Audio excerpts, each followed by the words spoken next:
Hello friends, so today we are going to see Revti's musical plants. This is a very beautiful lesson about Revti's musical plants. Revti was a student of music. She was happy playing on her violin whenever she was free.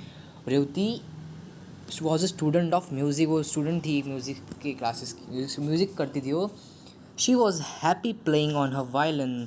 वो खुश थी जब अपना violin बजाती थी. When ever she was free, जब भी वो फ्री होती थी तब वो वायलिन बजाती थी.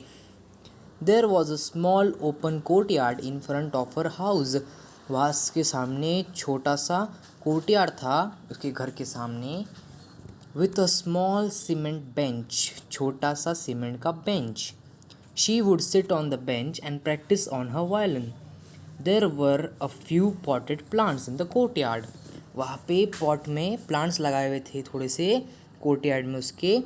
While there were a few potted plants in the court yard. While playing on the violin one day she noted a pot of balsam plants near the wall. Balsam, a plant usually with pink or white colors grown in gardens. The plants were not looking normal. They had pale green leaves and their growth was stunted. Stunted means stapta. She remembered she had learned in the lower classes that the plants need light for normal growth. उसने उसकी जब वो छोटी थी lower classes earlier classes she had learn that plants need light for normal growth. सूर्य की किरणें लगती थी प्लांट्स को.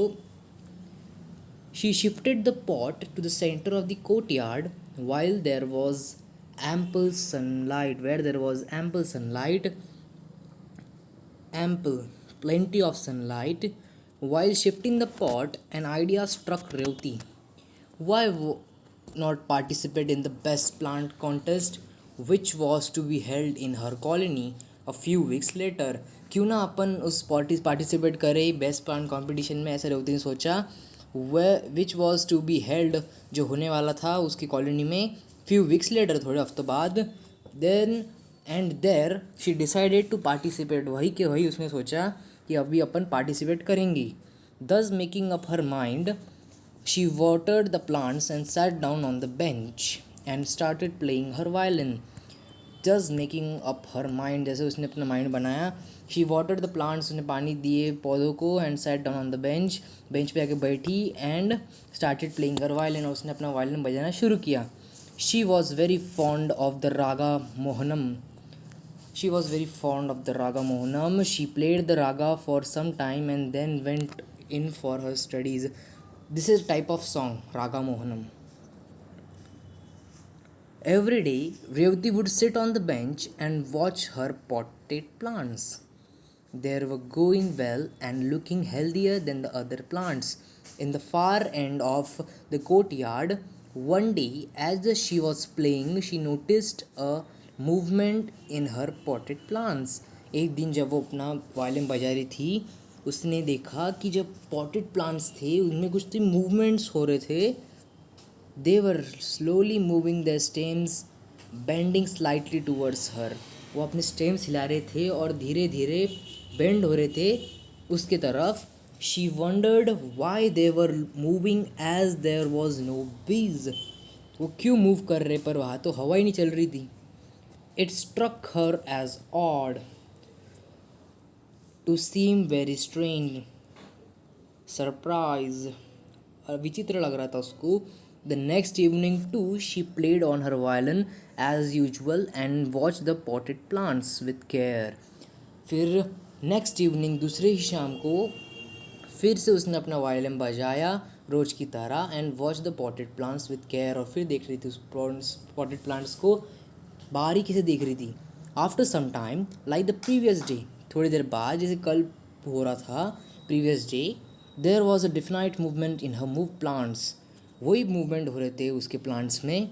दे ऑल बेंड टूवर्ड्स हर, वो फिर से उसकी तरफ मुड़ गए थे. This astonished and surprised her.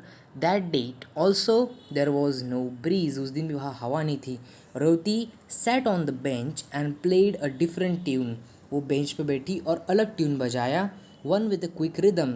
one different tune, one with a quick rhythm. Suddenly, she suddenly saw all plants turn away from her as though they did not like what she was playing. फिर वो plants दूसरी तरफ मुड़ गए थे। क्यों? क्योंकि उनको वो ट्यून पसंद नहीं आई थी। Then she started playing her favourite tune again. फिर उसने फिर से वो रागा मोहनम वाली ट्यून बजाई। फिर तो and the plants slowly straightened themselves and bent towards her. Her surmise became a certainly. Her plants loved to hear her favorite tune. Surmise, तर्क। She kept the knowledge a secret. उसने वो जो बात थी उसको सीक्रेट रखा। She did not tell anyone, not even her mother. उसने किसी को भी नहीं बताया, खुद की माँ को भी नहीं बताया। There were only a few days left for the prize distribution. थोड़े दिन ही बाकी थे प्राइज डिस्ट्रीब्यूशन को।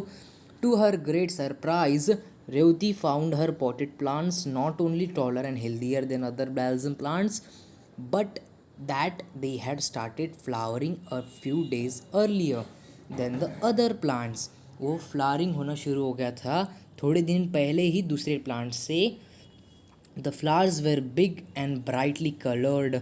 वो फ्लावर्स जो थे ना वो बड़े थे और ब्राइटली कलर्ड थे। And one of the plants had an unusual kind of flower. एक को अलग ही टाइप का फ्लावर था। The flower were mauve with white stripes, mauve of a pale purple colour, फिक्का जांबड़ा रंग। या पेल मीन्स फिकट गुलाबी एंड मैवे मीन्स फिक्का जांबड़ा रंग। That evening she knew she would definitely get the prize. उस शाम को उसको पता चल गया था कि उसको वो प्राइज़ मिलने ही वाला था। And the new type of flowers the next day was all the important day. दूसरा ही दिन इम्पॉर्टेंट डे था। She got up in the morning and went straight to the courtyard. वो सुबह जल्दी उठी और सीधे गई अपने कोर्टयार्ड में प्लांट्स को देखने को। Revathi blink for a few minutes. थोड़े दिन के लिए वो अपने आंखें झपका रही थी।